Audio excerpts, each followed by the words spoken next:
that instrumental slapped. I was hey. That was a good way to start it. Now I didn't know that's what was gonna happen. Yep. That was very unexpected, and I loved it. Anyway, this is week 7. Niners are 4-3. Week 7. I'm not going to say 7.5. And we'll delay a bit to let some people get in. Sure. Before we make this groundbreaking, it's not really groundbreaking. This massive announcement that we've been teasing all day. For sure. But this. If you haven't been here yet, if this is your first time with us, this is the 49er live broadcast. I am Andrew Pasquini. I have Jason Aponte. To one of the two sides, I can never remember if it's my left or right. It's my left. Maybe you're right. I don't know. He's the other person that's not the other guy.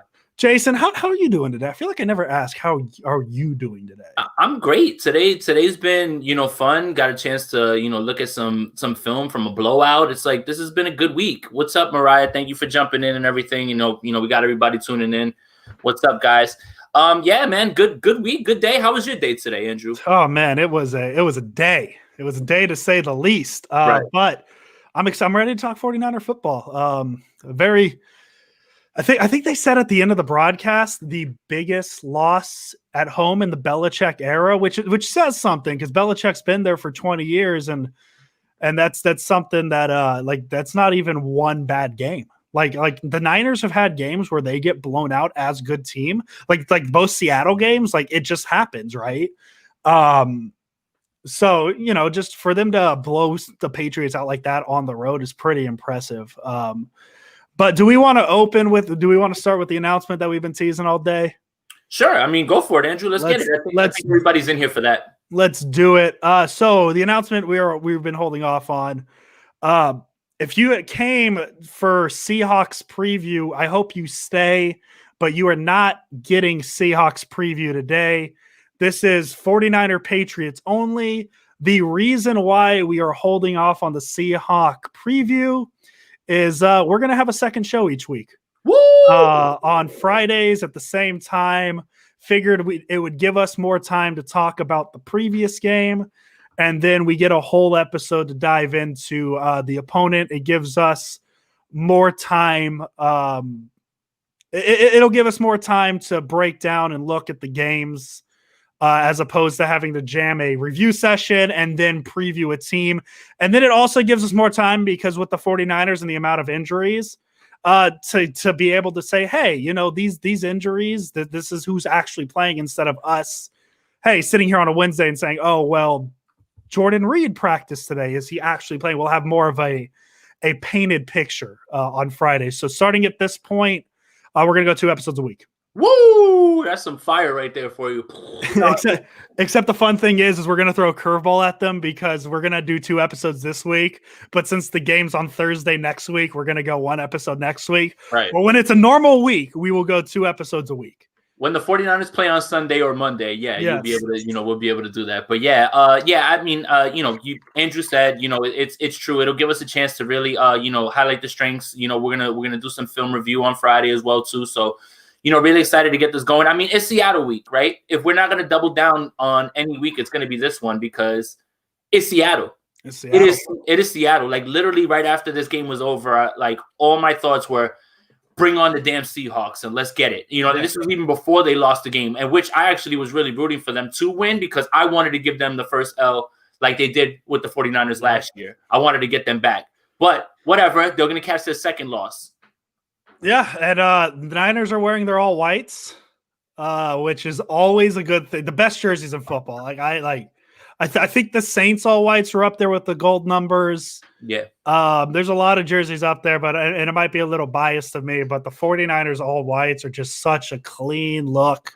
I wouldn't be against if they wear them the rest of the season, to be honest. Yeah. I mean, I would love that too, but I think that because they didn't apply in time, there's a lot of semantics around it. They didn't apply in time to have it. They're technically their alternates. So this is the second and last time you'll be able to see it, unless the 49ers just go gung-ho and just wear it one day and just want to pay all the fines. So, hey man, for me, like if they would have worn the all whites in the Super Bowl last year, they would have won. Plain and simple. What kind of Niners guys? Well, like a little bit. Actually, what's funny is I think this is the first time I've actually worn a 49ers hat on this show. Well, you got last episode you got mistaken for a Rays fan. Yes, I got mistaken for a Tampa Bay Rays fan, which boy, does nobody care that they lost the World Series last night anymore, huh? Listen, that's a whole other thing. We can go hours on that decision by Kevin Cash, but hey. Oh, no, I'm not even talking about Kevin Cash. I'm talking about Justin Turner at this point. Oh, that's bad too. Yeah, good God. Yeah, whoa. I mean, whatever. Whole other subject, but yeah. Brian, I'm going to disagree with you. I like the gold bottoms with the red top better than the red top with the white bottoms. The all white is such a clean look. Right. Okay. Anyways, we've killed enough time. Let's talk about it. 49ers Patriots. The 49ers go into Foxborough, beat the Patriots 33-6. And I'm going to say I was kind of right. There was a lot of running the ball. It was a very fast game. I think the game ended at like 4:05 our time, and it was a 1:25 start. So it was under a 3-hour game. Jeff Wilson, very good running back. He even in the short stints we saw from him last year, he runs hard. And Daniel, no. The All Blacks, no. Anyway, sorry. The All Black jerseys. I said it last week. The All Blacks are the worst jerseys in football. I don't care. But the Niners ran the ball really well. They used the extension of that run game. My friend Brad talking about this. We had a whole conversation at work about the South Detroit. Anyway, I'm getting distracted by the chat. Yeah. The extension of the run game really works with the Niners. I expect to see it a lot with on Sunday too. Just these end arounds real quick. Watching the all 22. If you just follow Kyle Juszczyk, that's where the ball's going. Yeah. Kyle really put his stamp all over this game and really showed people if you were confused as to where Kyle Shanahan is in the head coaching hierarchy of this league, now. If you were confused before, I have never seen, regardless of the pieces that are missing, right? Because people love to point that out on Twitter, right? About who opted out, who's not there. Regardless of that, I have never seen a Belichick team less prepared, looking more confused than that. Yeah. It was just a beatdown in every single sense of the word, right? When I said the game was going to be ugly, I didn't mean blowout ugly. I meant ugly close. And it was a blowout. The game was over at halftime. Yeah. I think I had what was my prediction? 20-7? Yeah, something like that. And I thought 13 points was a lot. Right. And for the Niners to go into Foxborough and win by 27, I think you retweeted a video of people talking about Shanahan, about how his teams are averaging 30.5 points against Belichick. Yep. His quarterbacks, who are the quarterbacks? I know Grossman. Matt Schaub, Matt Ryan, Rex Grossman, and Jimmy Garoppolo. Kyle Shanahan proved that he is a top-tier coach on Sunday. For sure. Just absolutely proved. He outcoached Bill Belichick. And actually, I have a question, man. How long has it been? Because I'm not going to pretend like I paid attention to Cam Newton all that much this season or last season. How long has it looked like he has a hard time throwing the ball? So I have two thoughts on this, right? And this is painful because I love Cam Newton. I don't even want to I like Newton too. It's nothing against him, but he's throwing the ball 20 yards and it looks like he's putting everything his body has into it. So, even in Cam's MVP season, right? He was just getting by on short pass, arm strength, right? He, what happened was he still has those bad mechanics. And I have to wonder, man, how much did getting COVID mess with him, right? Because the week after I saw him in Denver, he looked gassed, right? So we're, no practice on top of having COVID. How much does that affect? Okay. He still has the bad footwork where he's trying to throw across his body with his legs completely parallel to the line, not stepping in the throws. We knew that Cam Newton was inaccurate. We didn't know Cam Newton was this inaccurate. Now, having said all that, the coverage on the back end for the 49ers in this game, remember, we weren't worried about anybody beating us in their pass game, right? And that came to fruition. And Harry left this game after Tavares Moore put his lights out. We're not afraid of Jacoby Myers. Did Julian Edelman even play? James White had 11 snaps, 1 catch. So literally, this game comes apart when the 49ers go and take this huge lead because now Cam Newton has to throw the ball, and now you're asking him to do something that nobody was worried about in the first place. So I don't know if it's his shoulder. I don't know if it's COVID. I don't know. But right now, that was one of the worst performances from Cam Newton. A lot has to do with the coverage, but a lot has to do with his arm and the way he just looked, man. It just looked bad. This isn't the same guy. He only threw for over 300 yards against Seattle. Every other game has been in the 180s and things like that, right? So it was just, look, I love Cam, and it was hard to watch him play and struggle like that. Like, like after he gets to the podium, he's just like, I got to do better. It's just like, I'm not certain you can do better, dude. Like, I just don't know. It's hard to tell. Yeah, and I have a friend who's a pretty big Panthers fan, and he was upset about letting go of Cam, which I fully understand. Like, I understand having a guy like Cam Newton for that long, being that good for that team. But I had to sit him down and just say, hey, like, they did what they had to do. Yeah, he has taken a lot of hits. Yeah. They did what they had to do, and I personally thought that Teddy Bridgewater in the year 2020 was an upgrade over Cam Newton. He is. And I don't think that's the case 5 years ago. Right. But in 2020, Teddy Bridgewater offers so much more as a quarterback. And I mean, you see the Panthers, they haven't had their best offensive weapon in 5 weeks. They've kept their head above water. And I know their defense has been fine. I know Bridgewater isn't exactly, a top tier quarterback, but in the argument of Bridgewater versus Cam, I would take Bridgewater. And Cam is that guy that, like, yes, I think he's a fine fit with the Patriots. It's just how much does he actually have left in the tank? And I think that's why nobody wanted to trade for him, is because injury, it has nothing to do with whether you think Cam Newton's a good quarterback or not. It has everything to do with his injury record, his history, how healthy is he? It's hard. It's a hard thing for Cam Newton, and I don't blame the Patriots for taking a chance, but that's the reason they took a chance, is they don't have to deal with Jared Stidham for the whole year. At least Cam Newton, when healthy, can still be a decent quarterback. He's just not going to be that guy who goes out there and wins games. Right. And I think it's like a low-key tank with Belichick, right? He'll never tell you that he's tanking. No. By bringing Cam in, it shows that, hey, I want to win games, but I'm just not certain how that's going to happen, man, because like I said, this defense was porous. Like, they just look bad, all around. Like, what my tight end did this weekend? You know what our tight end did this weekend to Stephon Gilmore? Just, just the reigning defensive player of the year. That was the best offensive play the 49ers had. I got so jazzed. Like, I'm yelling in my house. Like, I'm like, get him. Like, that is Stephon Gilmore, guys. Yeah. That's not, Pierre Desir, or like somebody who's at the bottom of the rung of the cornerback totem pole. That is the defensive player of the year. And George Kittle, on a simple out route, made him look silly.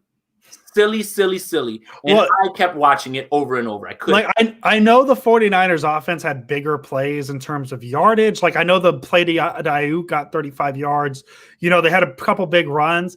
But if we're talking strictly from an execution standpoint, the timing of the throw, the route, the placement of the throw, that was the Niners' best play offensively. Especially, like, even if you switch Gilmore out for any other DB on the Patriots, that's their best play. That's their best play, just for how it looked, how well. That's the play where it's like, look, Garoppolo still can do stuff. Like, this is do it outside the numbers. Yeah, and I want to talk about Garoppolo, as most of these end up being. I thought Garoppolo played fine. We're all going to focus on the overthrow interception. I think he thought that hole that Kittle had was closing faster than it was. He rushed the throw. He overthrew it. It happens. Yes, it happens more frequently with Garoppolo than it does with other quarterbacks. Jimmy Garoppolo was fine. If you go to that Niner Patriot game and you complain about what Jimmy Garoppolo did, what else do you want him to do? It was like the Packer NFC Championship game where he threw the ball 8 times, because what else do you want the offense to do? They're kicking the Packers' ass on the ground. What do you want him to do? And this is another one of those things where it's, what else do you want him to do? He didn't lose them the game. He didn't do anything negative other than the intercept. The second interception, I don't even count it as an interception, because that's just throwing it up. Right. That's throwing it up at the end of a half, trying to make a play happen. The one interception, yes, it was a very bad throw. But what else do you want Jimmy Garoppolo to do in a 33-6 final score? Well, here's my thing, right? And this is what gets me upset with 49ers fans. We have our sample size of what Jimmy Garoppolo does. He throws an interception almost nearly every game, or he throws a pass every game where we're like, what the heck was that? And then he settles down. But then all of a sudden this year, when he does it, everybody's like, oh my God, dude. At what point do we just start understanding what Jimmy Garoppolo is? And I don't know how much longer you need to know what he is when we've got this large sample size of what Jimmy Garoppolo is, guys. Like, I just don't understand the moving of the goalposts with this discussion, okay? I'm not on either side of this. You know what side I'm on? The 49ers' best quarterback and best chance to win every week is Jimmy Garoppolo, okay? That's it. So speculate all you want about who they're going to bring in. I don't get into that business. The quarterback of this team right now is Jimmy Garoppolo. And he throws one or two passes where you're like, what the hell was that? And then he bounces right back from it. But all of a sudden this year when he does it, everybody goes nuts. It's like, dude, what else do you need to see for you to know exactly what the Jimmy Garoppolo experience is? And this is what it is. He played fine. What I noticed this week was he was a lot more calm in the pocket. Sure, there wasn't as much pressure around him, but guess what? The O-line played great. It looks like they've got all their miscommunications ironed out. They're, not only on top of throwing the ball fast, he looks great in the pocket. He's stepping it like the throw that I really keep running back and looking at is the one to Ayuk over the middle of the field. He takes a step back. He looks left. He looks right. He looks to the middle. There's your progressions, guys. Look at that. And what he did is he moves the linebacker out of the throwing lane, and then with that quick release, beats the linebacker over the middle. Like, that doesn't look like anything flashy, right? And maybe that is what every quarterback should do in this league, for sure. But it's like, I'm sick of this moving the goalpost thing on it. It's like, good Jimmy, bad Jimmy happens every week. Get over it. And even, too, on the Ayuk throw. And real quick, Ryan, I don't know how to pronounce your last name, Belial. You must have missed the open of the show. Yeah, that guy. For those of you who weren't here at the start of the show, I'll say it again. This is a 49er Patriot podcast. We announced at the start of the show that we're going to 2 episodes per week. Friday at 5:30, that'll be our 49er Seahawk preview. But even this is right here. This is it right here. This and then this one. That's absolutely true. But that's on the fans for that. Okay, like I guess you're expecting a jump, and you're not wrong for thinking that. But it's like now all of a sudden, now that it's not happening, they want to kill him. But he's still the same guy from last year. Even Ryan, you're good. Don't even worry about it. You don't have to apologize. For me though, like people are nitpicking the Ayuk throw. Yeah, talk about that. He missed it by a yard. Okay, yes, I understand that if it's a little close to Ayuk, he doesn't have to reach out. It's a touchdown. But, like, now we're complaining about completing a 35-yard pass that goes – yes, I understand it could have been a touchdown. It could have been a touchdown. But he hit the pass. The pass was caught. The 49ers went from the 40-yard line to the 5-yard line on a deep throw that we don't see a lot from Jimmy Garoppolo. So, like, I understand the complaint of it not being a touchdown, but he recognized the open man, got the ball to him. Yeah. I mean, it's strange. I've never seen a quarterback scrutinized this way, not only by his own fans, but by the outside world. Like it's just crazy, man. And honestly, I really don't care. Like I sent this tweet out like around Super Bowl last year. If Jimmy G is 0 for 0 for 0 with 0 and 0 and 0 and the 49ers win the Super Bowl, I really don't care. Okay. Like you guys seem to be a lot of people seem to be interested in style points. I want wins. Keep the style points. Let's win, and that's it. Really. Like, I don't care how it gets done. As long as the quarterback play isn't directly holding us back, which it's not at this point, right? No. The last 2 weeks, 2 very good coaches got wrecked by Kyle in back-to-back weeks, man. And the offensive line seems to be playing better. Like, guys, everything is up on the upswing, and here we are still arguing about throws that were actually completed this time. It's like, come on, man. Like, you know, after a 33-6 win, you would think that everyone's like, you know what, let's lay off it. But it's like people seem to be doubling down, and it's quite frustrating to see like all the time. Well, like even too, if you watch the Sunday night game, Russell Wilson had a throw where he overthrew DK Metcalf in the end zone that resulted in an interception. And I pointed out, I'm like, wait, top 3 quarterbacks also overthrow passes? And people got mad at me. They're like, how are you comparing Garoppolo to Wilson? I'm like, well, I didn't compare him. I was just pointing out that other quarterbacks make bad. Yes, I understand Garoppolo does it more often, but it happens. Listen. It's not a foolproof thing. Like Jimmy Garoppolo did not have a bad game because of one throw. Right. He had a fine game. He looked fine. He did what he was asked to do. And for how little they had to throw the ball, he had 277 yards. He threw 5 incomplete passes, 2 of which are interceptions. So I don't know what more you want from him in a game the Niners. Listen, if the Niners lose, let's just pretend that something crazy happens. The Niners lose that game and Garoppolo had the exact same stats. Go right ahead. Complain about it. What else could he have done? But in the sense of winning a game by 27 points, I don't know what more you want from a quarterback in the NFL. Honestly, man, I'm just, it's just strange, man. Like, look, all right, so let's move past it because we spent a lot of time on it. Yeah, I know. I didn't expect for it to go that long. Right. No. But I mean, look, here's the thing, right? This is the last thing I'm going to say about Russell Wilson.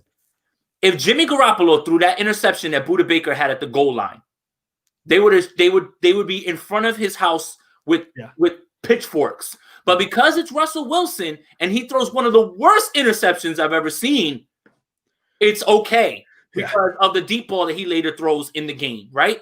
It's like, if you're going to hold everybody to the standard, hold them to the standard, right? When nobody's here to argue that Jimmy's better than Russ. I think anybody with a rational mind and 2 eyes can't say that. But man, it's like if Jimmy overthrows the guy over the middle, it's like, damn, look at him. But when Russell does that throw was horrible. Yeah. Horrible. He had 3 interceptions on Sunday. Exactly. It was a terrible read. It was a horrible read. And he just floated it up there. Russell Wilson throws some of the worst interceptions ever, but never, ever gets scrutinized that way. Even last year, the Dre Greenlaw interception, that's awful right there in their red zone, right there in overtime. The overtime one, yes. And we should have been killing him because the 49ers won the game if McLaughlin makes that field goal. So it's important for context, right? So the interception led to 3 of the points that they got of the 6. That's it. Like, come on. Hey, man, the overtime kick by McLaughlin, the moment just got too big for him, even though he made the exact same kick in the 4th quarter. Yeah. But we were that close to sweeping them. And the narrative would be completely different. And we would be saying, wow, Russell Wilson booted that game with that horrible interception. Yeah. All right. So I know this is me cheating it a bit. I know we just talked about how we're going to talk about the Seahawks game on Friday. JaMychal Hasty has shown to me that he can be a feature running back in this offense. Oh, man. And how much do you trust him? I want him on the field. Does Kyle trust him? Now, with Coleman, supposedly having a chance to come back, you can bet any amount of money that you have in your bank account that if Coleman's ready to go, he's starting. He'll start. He trusts him in pass pro. He wants him to do the dirty work and things like that. I think that what you'll see is if it is Coleman, I know we're going to talk Seattle, but if it is Coleman, it's going to be Coleman, and then the changeup will be Hasty like it was with Mostert, right? Well, this is the second week in a row that Hasty has gotten more carries than Jerick McKinnon, even though Hasty wasn't the starter. Right. So I think Hasty, I think Coleman has a chance to start, and I've made my opinions known about Coleman. I think he's better in the past. I think he's the Niners' best receiving running back. I know Mostert's up there, but if you, in terms of running the ball, I think Hasty's going to have to be the guy. Yeah. And I say that because he finished, and I know, as I said, I'm cheating a bit talking about that. Hasty 9 carries, 57 yards. Like that's an average of almost 6 yards a carry. That is 6 yards a carry. Yeah. And then the week before, I think he was at like 4 yards a carry. So JaMychal Hasty's a guy that I think should be the feature running back on Sunday. He might not be the starter. He's a physical runner. And Tony Romo said it. He looks like Marshawn Lynch running the ball.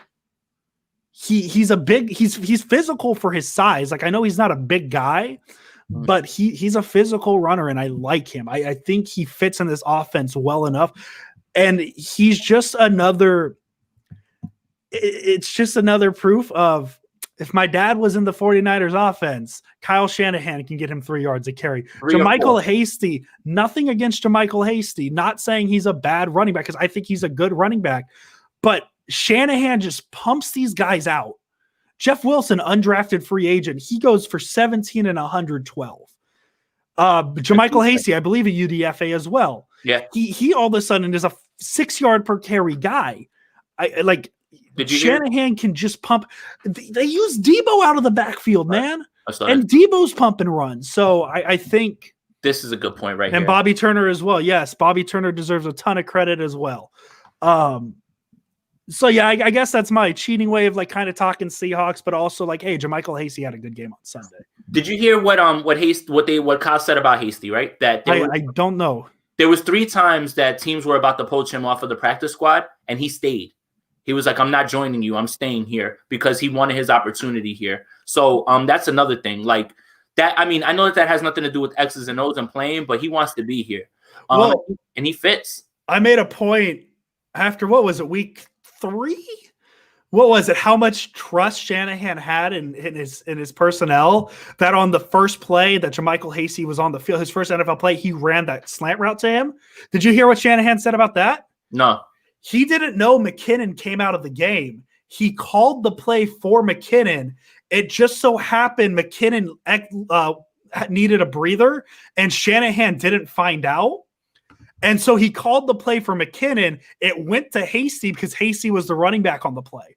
Wow. And he's like, that just showed me that he's ready to go. Wow. So that's impressive. It's JaMycal Hasty. Like, I'm a big believer that like whoever Kyle Shanahan puts back there, the Niners run game will be fine. Yeah. So he'll end up like I said, it's the Mostert thing, right? You know, Coleman is the opener. He's the guy who fills the defense out, shows Kyle where to attack, and then that's when he unleashed Mostert on him. And I think that's what will happen with Hasty, because Hasty runs just like Mostert, one cut up the field. Like, he doesn't dance around, like, and that's what we like about him. So I'm excited for the kid. If Coleman's up, Coleman starts. Then you'll see Hasty get all of the run, towards the end of the game, and then McKinnon will be in on third down, because I initially thought that in this Patriots game that Kyle had put McKinnon in the doghouse, but somehow a quote slipped through and I missed it about him saying we're gonna rest him up because we don't want to overuse him, and I think it's more for this game than anything. So I didn't catch that, and I should have.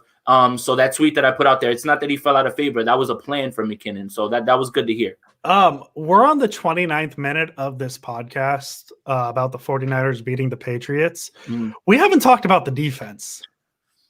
That defense is hot. Put some respect on Fred Warner's name. Best linebacker in the NFL. He's in the discussion. If it's not him, it's Levante David. And if you want to say either, I don't really care. You're fine with that. But what I really walk away impressed with is that Fred Warner gives this defense such a flexibility, right? On his interception, he literally, on the crosser route, he gets in front of Edelman, then gets back to Myers. And then he's able to, like, show me a linebacker doing that in this league, and I'll show you a liar at this point, right? Like, you understand that now on your back end, you've completely gotten solid again with Mosley and Verrett, right? And now you have another weapon in Fred Warner who can watch underneath like that and he understands exactly what's happening on the play. Like, man, it's so crazy to keep saying it. It feels like a cop-out. It feels like a cop-out to say, Fred Warner. But it's like, man, every week I'm just looking like, how did we find this guy in the 5th round?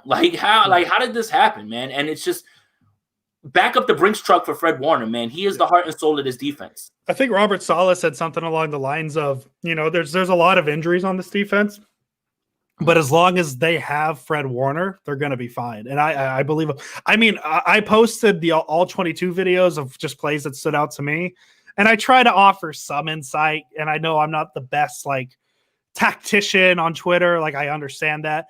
All I said on Warner's interception was literally – watch number 54 in white. Just watch him. Thank you, John. Appreciate it. Fred Warner is just insanely good. Yeah. And the Niners pump linebackers out and it's different coaching staff, it's different front offices, but like you go Navarro Bowman, Patrick Willis. This is what we'll talk about next. Well, we're getting to it. We just started the defense. You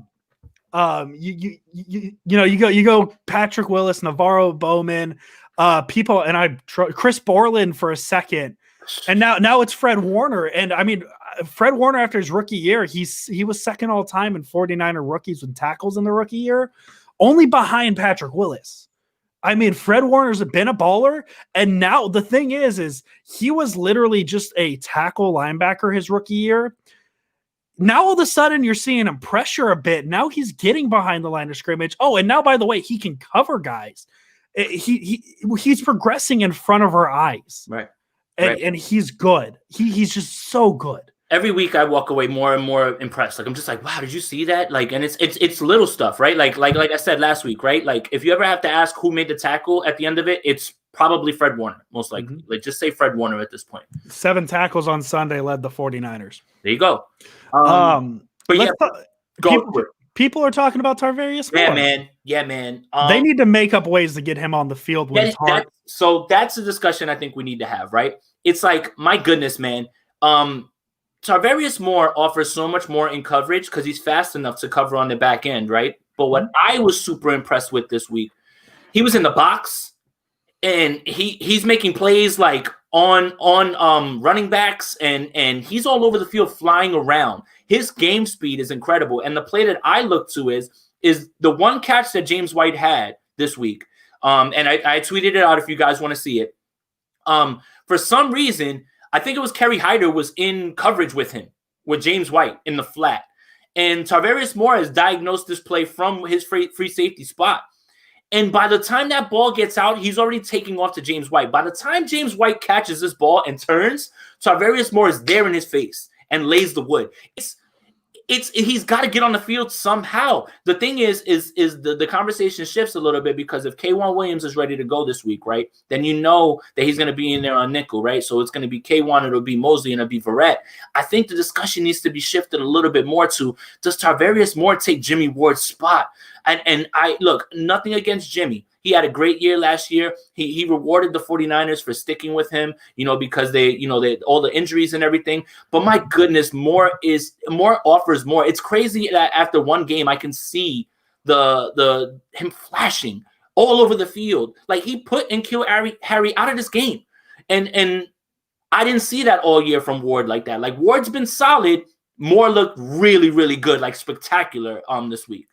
Moore the one. I remember they forced a fumble in one game, and it was either the Seattle or the Ravens game.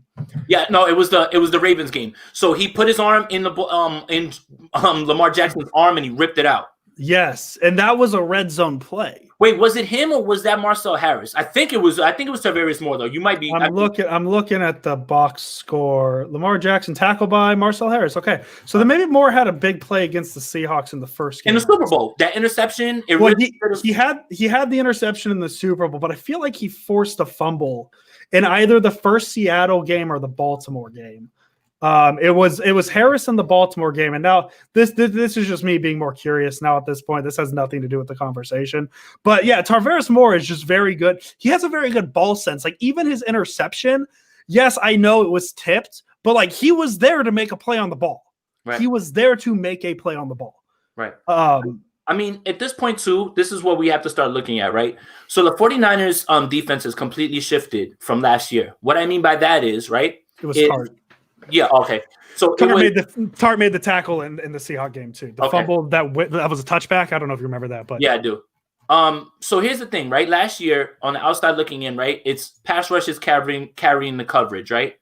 Now flip to this year. I was going to say that. And now the coverage is carrying the pass rush at this point, and that's Robert Saleh, and that's getting solid cornerbacks in there that can do things. Like look at how quickly this defense shifts when you get just solid cornerback play, like just solid. Not even like Verrett's great, but just solid. Like all you need is to be solid, and that's what it's been right now. So Tarvarius Moore offers more as far as like not getting beat over the top. Which honestly, this week I would love to see Tarvarius Moore on the field playing safety, regardless if Ward is up. Yeah. I'm sorry, man. Like, I just don't want to see DK Metcalf trying to go up top. And I know that Tarvarius Moore has the speed to hang with either of those two guys. So, and I know it's uncommon with safeties, but even if there's some sort of rotation too, like I'm not against that. Give different looks. I really like how I've caused the conversation in the comments.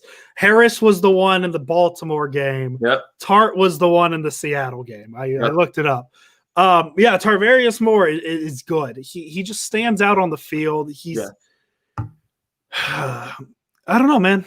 Yeah, I just and I really like how sometimes we have weeks where we don't plan these shows out. We just kind of know each other, and you consistently make points that I'm ready to make. Like last year, it was the pass rush helping the secondary. This year, it's the secondary doing it on their own. Like the pass rush hasn't been there, but the secondary's been fine. So I don't know, man. This defense is otherworldly, and I just find it so funny that in 2018, Saleh was on the hot seat, and all of a sudden they finally get personnel that fits the defense, and all of a sudden their defense is very good. And I'm excited. I'm personally excited. I know it sounds crazy, but I'm excited to see how much play Jordan Willis gets on Sunday. For sure. And I mean, here's the thing: is Robert Saleh's evolving. Like he went from last year having the luxury of saying, okay, Bosa, go get him. We're going to run cover 3 back here. Now he has to get creative in the way that, one, he's creating pressure and defending on the back end. And I think he's doing an amazing job right now, man. Like after the Miami game, everybody wanted to rip Saleh's head off. And it's like, that almost feels like the kick in the teeth this team needed. And all of a sudden now Saleh is in his bag with creating, pressure, sending Jamar Taylor on almost every third down towards the quarterback, which now it'll be, hopefully it'll be K1 this week. He deserves a ton of credit for what he's been doing, man. And it's just, I think that Moore is making Ward a little bit more expendable at this point, right? Like I think that it is what it is at this point. Somebody will take Jimmy Ward because, he is very solid and probably in another scheme, he can be more impactful this year. But I don't see how I can't see how you keep Tarvarius Moore off the field after what you just watched. He's been cold all year and he came out and he played like he's been taking all the reps, man. And then there's something that needs to be said about that. Yeah. Do you have any final thoughts on the 49er Patriot game? Man, so Brandon Ayuk is so good. like look, as a person who screamed loudly and drunkenly during the draft that we passed on CeeDee, that we passed on Judy, and traded up for Ayuk. Right. So all right. So there you go. So that we didn't get CeeDee when we took Kinlaw and everything, right? Man, Brandon Ayuk is real deal. And it seems like the connection between him and Jimmy is growing and the trust is getting there. And they're gonna need him this week more than anything. Like they're gonna need Ayuk this week to stretch the field. Ayuk is what Debo is if Debo could take the top off defenses like Ayuk could. Ayuk plays much faster than his 40 speed. Like there's something between, like it's the same thing with Jerry Rice. Put Jerry Rice at a 40-yard dash, and you might say, that was kind of fast. Put Jerry Rice on the field, and I guarantee you that 40 switches. So I'm not trying to compare them to. I'm just trying to say some guys play faster than guys who just run straight. Marquise Goodwin can run straight, but playing faster and being able to control yourself on the field, that's what Brandon Ayuk is doing. And week to week, he's growing. So for him to have that 100-yard game, man, that's really, really great, man. I love watching this kid play, and I've been watching his film all day today. Just like, man, how the hell did Kyle notice this one and nail this one out of the park? I think, man. That's a good segue to what I'm going to bring us to. I do want to say, if you guys have questions from the Patriot game up until today, shoot them now. We'll get to them this next after this next segment that we're going to kind of introduce. If you have questions about the Seahawks game, save them for Friday. Yeah. If you want to ask what we think about the trade deadline, shoot them now. If you guys have any questions, send them now. We will answer them after this segment. But I want to kind of introduce a new segment. I kind of took it because I was talking hockey with my friend. Yep. Hockey does 3 stars of the game. I want to hear our 3 stars. We'll start. I'll say my third. You say your third. Then we'll go from there. And I was going to say my third star is Brandon Ayuk from Sunday. He led the Niners receivers and I believe yards. I don't have the box score up anymore. Let me get the box score up, and I could solidify my third star in Brandon Ayuk. Here it is. 7 targets, 6 receptions, 115 yards. He didn't have a touchdown. Didn't even have a rushing attempt, but the completion of 35 yards was a big play. And just a stat you talk about Ayuk's season. Sterling Bennett at 49ers_access tweeted, through their first 6 NFL games, Deebo Samuel, 25 targets, 18 receptions, 5 carries, 224 total yards, and 2 touchdowns. Brandon Ayuk, 32 targets, 20 receptions, 4 carries, 349 total yards, and 3 touchdowns. The 49ers may have found the perfect tandem for Shanahan's system. So I want my third star of Sunday's game, Brandon Ayuk. Here's what's crazy about that stat is Deebo Samuel early in the year didn't have a full grasp on the playbook and wasn't even playing the full complement of snaps. It says a lot that Brandon Ayuk has walked right in here off of the injury, and he's just a guy. That says a lot. That says that 1, the kid is well prepared. 2, they trust him. And 3, he's a baller. So, I mean, I think that that's what's really important, what I take away from that, right? Because I think it was like after like week 6 or 7 when Deebo finally had it, that they were like, boom, like, okay, let him go now. And it's like Ayuk's already there after such limited time with no camp. Like, that's crazy, man. That is crazy. But yeah, so my third, we kind of talked about him already, is Tarvarius Moore. It's just, again, I love the compliment of being able to cover down the field, because Lord knows we're going to need it in this game coming up. And you're going to need it when you get down into, you know, the rest of the stretch, right? Because Green Bay's after that as well, too. They've got guys that can stretch the field as well, too. So Tarvarius Moore is such a find. Find a way to get him on the field. If you hurt some feelings and somebody has to sit, you got to do what's right for the actual team. So, you know, I like Jimmy Ward. I'm not certain if the contract's tradable. I know it's not a crazy deal, but any team that's really a buyer at this point and trying to go for the stretch run should be coming to talk to us about Jimmy Ward. So, I mean, I think that Moore is a luxury at this point, right? Like, it just makes it's just, we literally went, like you said, rags to riches, right? From like no depth to all the depth. Yeah. Like, it's so crazy. Like, and that's how fast things change in this week. So Tarvarius Moore is my third star. My second star, and it might be a little controversial, and I have a dumb reason for my first star. I'm going to go Jeff Wilson, 17 carries, 112 yards, 3 touchdowns. He was the running back that I think he's a version of, but he's the running back that everybody was upset didn't make the roster in week 1 last year. He is a physical runner. He runs hard. It makes me sore to watch how hard he runs. He's just good. He's up the middle. He can make moves. He's quick. Jeff Wilson, he just kind of showed you what he can be as a feature running back. So I'll take him as star number 2. Maybe a little controversial, him not being the first star, but I have a dumb reason for my number 1 star. No, that's not controversial at all, right? Like, so I really enjoyed what George Kittle said after the game about you know, players going into their dark place before the game. Right. Yeah. And he said that Jeff Wilson absolutely gets into that dark place. And then you can see it on the field, how angry he runs. And he said it's nice to be around a bunch of psychopaths just like me. I think that this team was missing that nasty factor, and they're getting it back week after week, you know? And I think that what they did this week was dominate on both sides of the ball and control the line of scrimmage. Even if the pass rush wasn't getting there, Cam Newton wasn't running because he saw lanes. He was running for his life, and he was trying to get out, and everything was covered on the back end. So, yeah, man, I the Jeff Wilson thing is insane, man. It's like you said, put somebody back there and they're going to be great, man. And it's just like Jeff Wilson, you know, it seemed like Jeff Wilson completely understood what was in front of him, that he wanted to seize his opportunity. He did. Unfortunately, it ended the way it did, you know, and you could see how distraught he was because he was going crazy in this game, man. You're not wrong for that at all. My second star of the game is George Kittle. And that's okay. Right. It's easy to say that, right? So George Kittle has you know, stat wise, a decent game, right? But when I watch my tight end bake the defensive player of the year, and then after he makes that catch says, put it on tape, baby. Come on, man. Your tight end could never. Anybody. None of you guys. Your tight end could never do that to Stephon Gilmore. And he's going to go crazy this week, you know, to piggyback on Seattle. Like, I would love to see Bobby Wagner try to guard George Kittle. That's going to be hilarious. I can't wait. It's going to be hilarious. But anyway, yeah, George Kittle, number 2 for me.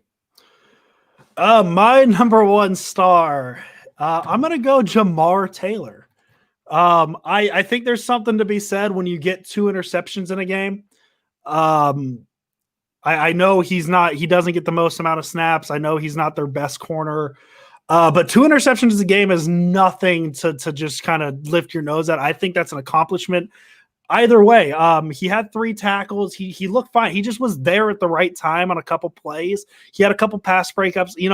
I'm just going to be just for the fact of 2 interceptions, Jamar Taylor. Yeah.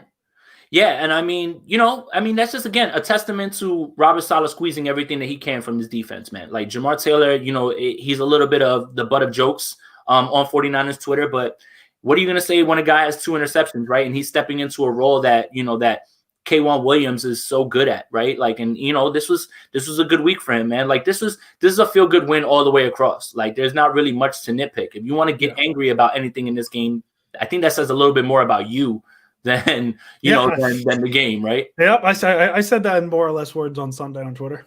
Oh, so the guy that the edge rusher that I like is Carl Lawson. That's the name that's been out there for him. But at this point, the 49ers have about $25 in cap space. So unless they make a move where they trade a player for him to cut some money out, I don't know, but I would love to see Carl Lawson join us. So.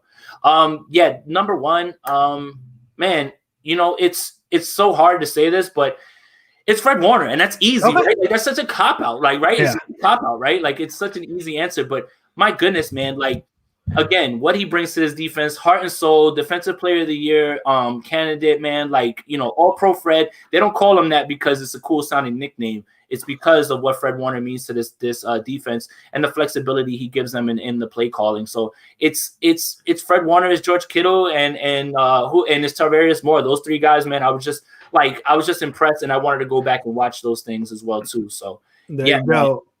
You want to start filtering through some questions real quick? Real quick. I'll say our announcement one last time for those who missed the first 2 times. Starting Friday, we're going to add a second show per week. We're going to be Wednesday, Friday at 5:30 Pacific time, 8:30 East Coast time. That's why we are not talking about the Seahawks game. We decided we kind of rush things when we do 1 show a week. We want to be able to give these games, the full recognition they deserve. And so starting on Friday, we're going to have a second show per week. That is going to be the Seahawks specific show. The week after that, it'll be the Saints specific show, etc. We want to give more time to these previews and reviews. Right. So we're going to go. Let's start with one. I got one for you. So there we go. Here, you go for it. Yes. Yeah. Is that a long enough answer? Yes. No. I think Ayuk's going to be the guy. I think we've seen it a little bit already. Even when Debo's on the field, he gets those gadget plays. He's going to have to be a Debo / Ayuk type player without Debo. So I think plain and simple. Yes. John, answer your question real quick. It's week to week. It's not best of all season. It's week to week. Kind of like hockey does after each game. They have 3 stars. We're going to have 3 stars of each individual game. Okay.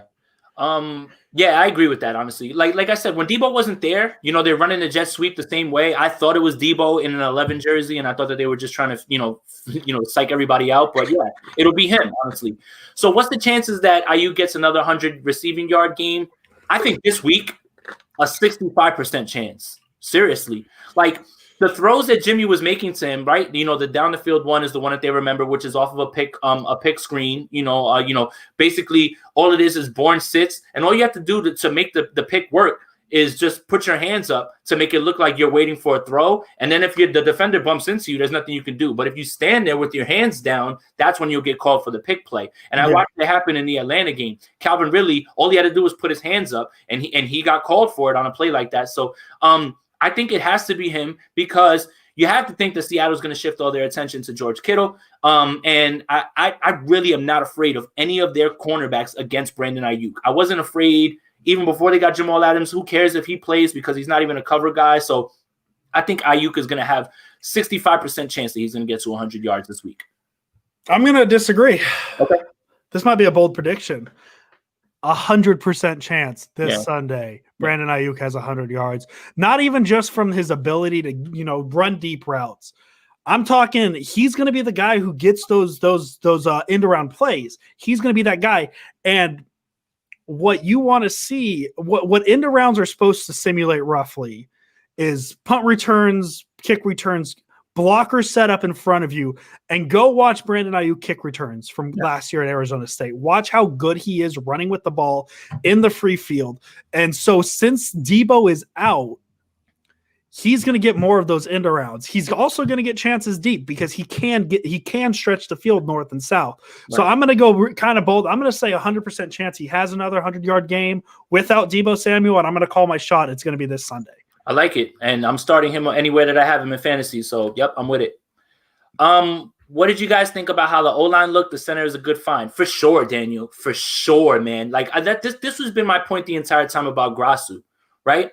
We all got worried about Garland, but I think what Garland was doing wrong was he was missing all of his communication blocks, right? The calls, but then that changed last week. But Grasu was really good in week 1, man, considering that he just started handing the ball off to Jimmy right before the game started. So yes, Grasu played great. You know who else had a great game? Laken Tomlinson was out here tossing dudes. Like, so the line looks like it's going on its way up, right? Everything's trending up. This is why I feel so confident going into this game. But, man, the offensive line did an amazing job this week and the week before, man. It looks like they have finally gotten through, that rust, and they finally have understood the calls, and they're blending. They're blending better right now. It is what it is at this point. Yeah, the offensive line has been fine. I didn't watch the offensive line specifically, just because it's easier to find issues in an offensive line and say, hey, this is what they did right. And they only allowed 1 sack on Sunday. So that's just something for me that, like, when I watch all 22, I don't want to have to look at the offensive line, because if I'm looking at the offensive line, that means a sack is coming. Right. And I was going to say, if you don't notice the offensive line, they're doing their job. Yeah. That's plain and simple. And I mean, if we want to talk about Ayuk and Samuel being an extension of the run game, you got to give credit for Juszczyk being an extension of the offensive line. I mean, as I said earlier in watching these tapes, how many times the ball just follows Kyle Juszczyk is insane. Right. So yes, the offensive line played well. This is a good one. You want to take this one first? Am I more worried about the 49ers defense going up against Russell Wilson or Jimmy G's performance? And what sorry, I'm a little confused about it. How are you reading that question? I'm a little confused. It's what are you more concerned with? Like, okay. Yeah, like, what are you between the two? I'm going to say more worried about the 49ers defense going up against Wilson. I know we're not necessarily to me, Russell Wilson is such a wild card, and the Niners defense has historically struggled against him. We're talking about Jimmy Garoppolo going up against the 32nd ranked pass defense in the NFL. And for those of you who are new to football, there are 32 teams in the NFL. This is the worst one. The worst. With no crowd noise. With no crowd noise. This is the game that I think Kyle Shanahan's going to try and drop some deep shots. Good. I think so. Just by default, I think in general, you could replace Russell Wilson with Aaron Rodgers. You could replace him with Patrick Mahomes. By default, I'm just going to say I'm more worried about the 49ers defense going against Wilson because Russell Wilson's just that good. Yeah, I think I'm in lockstep with you, honestly. If you're asking me what I'm concerned about Russell Wilson. That's it. The only reason this team isn't a 5-11 team is because of Russell Wilson. Hands down. Like, not even close. So, yeah, man, I mean, that's always the worry. The only reason we're even worried a little about Seattle is Russell Wilson. So, yeah, I think it has to be that. But having said all that, if the 49ers do what they did with Cam, they were doing a great job of containing him and making him step up, right? And I think that, Robert Sala's really going to have to, here's what Arizona did, what I noticed. Arizona ran that nickel corner blitz a bunch. And if you shave a second off of the time that Russell Wilson has to dissect everything, then his numbers plummet. That's what they have to do. So if K1's playing this week, expect a lot of that because that's what he did last year against them. So we have to make sure that he's under duress all the time. Yes, that's really his off-script plays are the ones that you really get nervous about. But Arizona had great success with that, and honestly, it forced them into a bunch of bad throws because Russell Wilson will make some goofy throws. The 49ers just have to capitalize on that. So, yeah, if I'm more worried about that, then it's that. But I'm not worried at all about Jimmy in this week. I think that Jimmy's going to go out there and cut them up, honestly. I'm not really worried about that. Can we answer D-Flow's question? Because I did notice it earlier in the show. We didn't get to it. We don't mention the second name. I get where you're going with that. Yes, I do think so. This is really, if Reed plays, if Reed can be 100% healthy, this is really the first game that the 49ers have had a healthy George Kittle and Jordan Reed. The only game that's comparable is week 1. Kittle had 61 snaps. Jordan Reed had 10 snaps. But you have to remember that Jordan Reed's coming off a lot of injuries, no preseason. They really wanted to ease him into the offense. And then when Kittle came out the next 2 weeks in New York with the ankle injury, Reed got a good look. I do think, because last year we saw a good amount of Dwelly Kittle offensive setups, lineups, whatever you want to call it. I don't think it's crazy to say that Jordan Reed is better than Ross Dwelly. So I do think that we will see not a lot, but we'll see some 2 tight end sets with Reed and Kittle. I think the other thing that, this is, when we'll see the 2 tight ends is when they're both available. You're absolutely right. But I think that a lot of the reason that you're not seeing Dwelly is because he's in Kyle's doghouse. I don't know if you remember the Miami game, but he almost got Jimmy killed. Yeah. Like there's no, and once you're in the doghouse, you're not getting out. Ask Dante Pettis. Ask Ahkello Witherspoon. You're not getting out. And there's nothing you can do to get out. So I just think that it has to be Reed. He's waiting for Reed to unleash that. I don't think that is going to happen until then. Dwelly's capable, but Dwelly's in the doghouse right now. That's why he hasn't been playing at all. Have you seen him on the field? Ever since he blew that block, he doesn't play. Something to think about. We have so many good questions right now. Yeah. Let's go Ryan B. Who is the 49ers third receiver this week? Let me see. I'm going to pull it up real quick. Yep, here we go. And can Jay Reed give us anything this week? I'm going to withhold the Reed part, just because I don't know yet. I'll talk about that Friday when we know how much more he practiced. Third receiver, I'm going to say it partially because I hope I'm right. Give me some Dante Pettis. Let's do it. Let's do it, man. So he's gonna getting revenge on his girlfriend's team. I have no idea what you're talking about there. Well, he's dating a Seattle Seahawks cheerleader. Oh, I didn't know that. That's interesting. But with Richie James hurt again, with Debo hurt again, Trent Taylor hasn't exactly been getting a ton of snaps, and he's been healthy all year. I'm gonna say, as a hot take, just a hot take, maybe just to rile up some people, I want to see Dante Pettis actually get a chance. I just why not? Let's throw it out there. I want to see anyone with Trent Taylor. No, I'm just kidding. I just want the narrative to go away because all I heard all offseason was, oh my goodness, he's about to make the Pro Bowl. Settle down. Okay? What Niner fans need to realize is Dante Pettis, he's going to be a Ryan Tannehill type, that he's going to go to a different team. Oh, he's going to play somewhere else. He's going to be successful there, and that has nothing to do with him on the 49ers. No. The guy that I want them to start using, if you're going to give those snaps to Trent Taylor, give them to Richie James. Richie James offers you more, but I think he's a little tweaked and a little injured. Somebody got hurt. Let me know. Yeah. So he's a little banged up. But if I had my choice, right, we're going to run Ayuk, KB, and get Richie James on the field, man. Here's the thing. Almost every time that he touches the ball is a big play. And he's yards after the catch guy. Trent Taylor's a guy that's going to run to the sticks, catch it, and fall down. He's not going to make any plays. Like, I don't understand this infatuation with him. And there's value in that. If I wanted to give a real answer, assuming, like, I know Dante Pettis is crazy, maybe people disagree with it. If I gave a real answer and we're playing the game where Richie James is hurt, I think the answer for third receiver is George Kittle. Yeah, I mean, it'll be that, right? Like, so it's just gonna be, so it'll just be, they'll be running two receiver sets, or they'll be running the one receiver set. Like Ayuk ran out of the one receiver set, and he was killing it on the comeback. So like, don't be surprised if it's gonna be much more run heavy than you believe, right? So yeah, Seattle's good on the run and everything, but you have seen this 49ers offense dismantle fronts that are designed to stop the run, right? So the Rams tried to run 6-1. The Patriots ran 6-1 and it didn't matter. They're beating them to the edge. That's the advantage that the 49ers have. So I don't suspect that they're going to be running big sets with 3 guys split out. Like I don't really see that.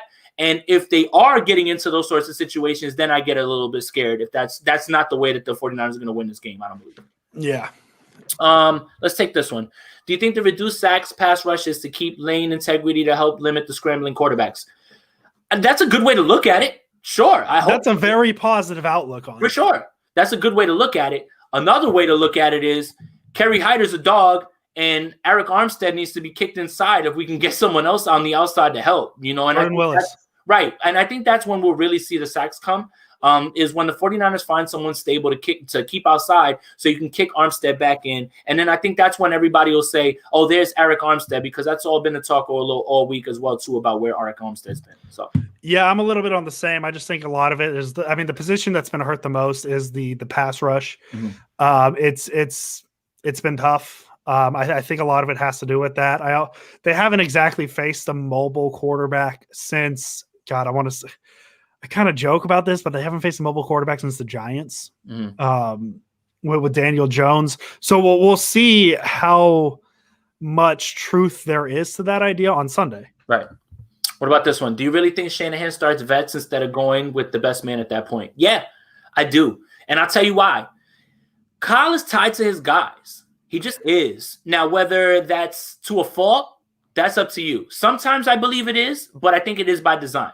He trusts Tevin Coleman in the beginning of the game to keep it steady, you know. But again, like I said, Coleman is the guy that he lines the jab up for, and then he would bring in Mostert and just hit the knockout punch. So Coleman has value to this team. It's just Kyle loves him, so he's going to be out there. I think in a game of this magnitude, I think the 49ers really understand what's in front of them. They win this game, and then the whole season becomes different, right? And everybody starts to feel good about where they're going, right? This is the gauntlet, right? We're 2-0 already in the gauntlet. You know, like the Rams game wasn't as close as that score indicated. No. The Patriots game was never close. So it's like if the 49ers can go in there and kick Seattle in the teeth, then Green Bay is going to start looking like, uh-oh, here they come again. And then, you know, the Saints haven't been playing as well. That's why you have to take everything week to week. So Art Renoy, or I don't know how to pronounce that. Art Renoy also had the question, do you think Kevin White's lack of opportunity is just due to learning the system, or is he just not that good? I think Kevin White is a break glass in case of emergency receiver. He's not going to see the field unless everybody gets hurt. I don't think it has anything to do with him not being good. I'm assuming he's an NFL receiver who's been on the practice squad for 6 weeks now. Mm-hmm. He should have a decent understanding of the system. Mm-hmm. I just think he's there to break the glass or break glass in case of emergency. Here's a break glass in case of emergency joke. Yes, that's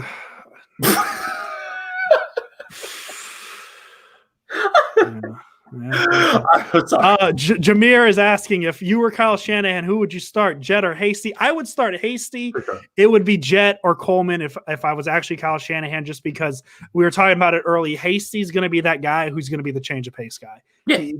Shanahan's going to trust his guys, and if it doesn't work, Hasty's going to get carries on Sunday. Hasty's going to get 10 or 15 carries. It'll probably be his highest workload he's had with the Niners or in his career, I guess, because he's a rookie. Mm-hmm. He's going to have his highest workload, but he's not going to get the start because Shanahan likes to start his guys, which is fine. Yeah, that's fine. You know, it's the same thing with Mostert, right? Like, he's just, Coleman was the placeholder as a starter. Doesn't mean anything. Being the starter doesn't mean anything if you get all the touches. And I think Hasty's going to out-touch everybody when it comes to on the ground. So I got a question for D-Flow. Hey, thank you for picking that one. This is a good one. I like this one. In what way did the read option kill the four? I mean, I guess it did. For me, I think of the read option as quarterback runs, and I guess the Niners did struggle against the read op. Now that I think about it more, so I rescind my question on that because for some reason I think of read option as like the quarterback keeps the ball. So here's the thing. No, that's my answer. Right. So here's the thing, right? And I want to make sure I say this without coming off, like a jerk, right? I don't think Quan Alexander is going to play in this game. I don't think he's going to be healthy. Right. So Dre Greenlaw is much more of a sure tackler, right? I think we can all agree on that. And I think that so much of what happened when the 49ers were struggling with the read option is just simple miscommunications on the scrape exchange. Deion Jordan. So basically what Robert Saleh has done is he's taking the reads away from his linebackers. The linebacker just has to read the defensive end. When the defensive end collapses towards the runner, you take contain. When he collapses to contain, you go to the runner. It's really not that hard. So yes, I expect Russell Wilson to use it, but I expect Dre Greenlaw and this defense to be much more prepared for it than the way, because Quan is all gas, no brakes for sure. Like he just wants to react and run. You gotta like slow down on, like, don't play too fast on the read option. That's a little bit of his issue. And I think that Dre Greenlaw is just, he plays within himself the entire time. That's it, man. And I think that Greenlaw is an upgrade to Quan, man. I really do. I really do. I'm just going to go with the take that at some point it's just an unfixable issue and you just have to hope they can contain it. Right. And I'm kind of at that point now. Just plain and simple. Dude, 9R Rio, I already told Jason that I want to throw hands with the sentence. Listen, I want to make this announcement now, real quick. This is the real announcement. If I ever see the term high ankle sprain on this chat or on Twitter again, it's an insta block for whoever throws it. I'm tired of seeing that word. D-Flow, you have good questions, and I love it. Can Kittle be a weapon in the red zone? Because so far he has never. Bourne is more of a threat than Kittle. Bourne is a physical player for his size. You have to be physical to play in the red zone. And I'm not saying George Kittle isn't physical, but what makes George Kittle an elite player is he is so damn good in space. And in the red zone, there's not a lot of that. There is not a lot of that space. Okay. Kittle's very good at finding open areas in the field. And when you're in the red zone, the field's smaller. It's tougher. Kendrick Bourne is very good at finding that open spot. Right. So I do think in theory Kittle can be a weapon in the red zone, but the reason why is he's so much better in open space and wide areas.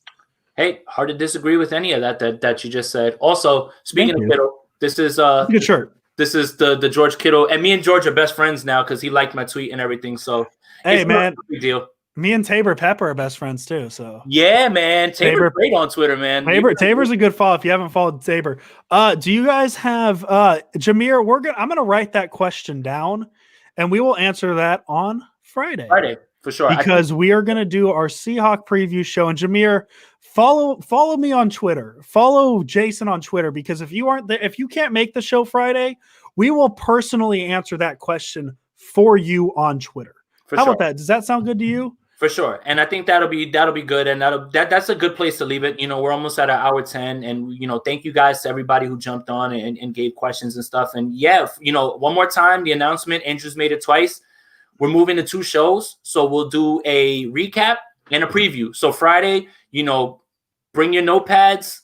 We're gonna show you some film. We're gonna show you some ways that the 49ers should be attacking Seattle and the ways that they can hold down Seattle as well, too. Because I really got into the Arizona film just earlier today, but I really was noticing that blitz was working so well, and you can pretty much expect that Robert Saleh is going to see that and use it the same way. So yeah, and so just to update the schedule, we will be back as Jason said. We'll be back Friday for Seahawk preview next week.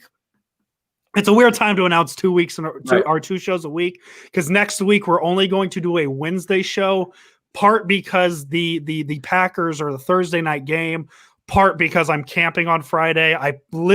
So about a month ago, my friends were like, hey, let's go camping. Let's choose a weekend to go camping. First thing I did was looked at the 49ers schedule, and I said, well, let's do November 5th because the Niners play Thursday that week. I won't miss the Niners. And so we're camping that day. So next week we're only going to do 1 show. We're going to do a Wednesday show. The following week we will do Wednesday for Pack. Maybe we'll adjust it a little bit since it's a Thursday game, but that's between Jason and I.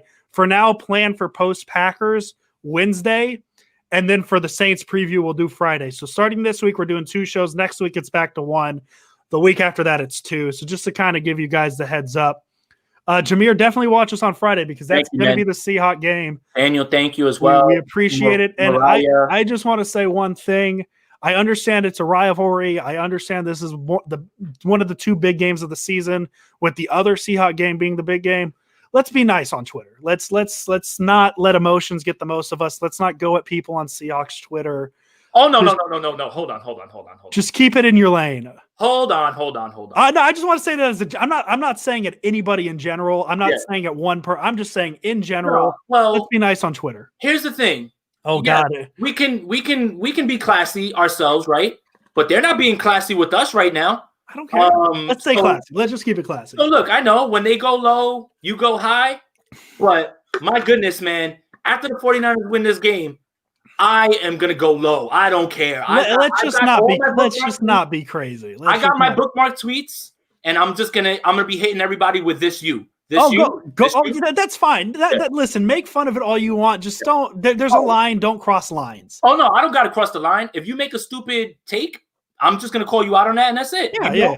Jameer, I'll answer this question last. As an unbiased opinion, who's the worst team in the NFC West? Rams. I'm just gonna answer no. Because how can you pick a worse team in this division? Like, I know in theory it might be the Rams, but you can't there's no bad team in this division. No. There's no bad team. Hey, listen, I'll leave it with this. The Niners have a 2-game lead in the NFC East. There you go. We will see you guys on Friday at 5:30. And as always, give Jason and I a follow on Twitter if you have questions. We answer questions on Twitter too. As always, you want to say it? Let's go Niners. There we go. Have a good Wednesday, guys. Later.